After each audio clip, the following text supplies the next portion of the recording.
Prezident İlham Əliyevin və Türkmənistan prezidenti Sərdar Berdiməhəmmədovun iştirakı ilə Dostluq neft daşıyan tankerinin onlayn formatda hədiyyə olunması mərasimi keçirildi.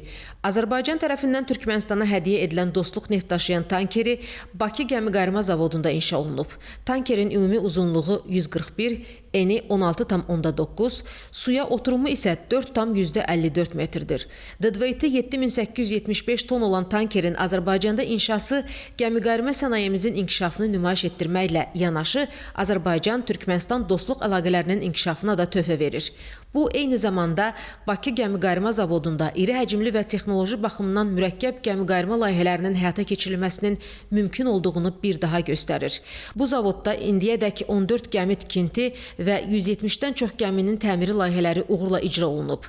Hazırda zavodun sifariş portfelinə daxil olan 17 gəmidən 11-nin tikintisi davam edir, 6 gəmi isə layihələndirmə mərhələsindədir.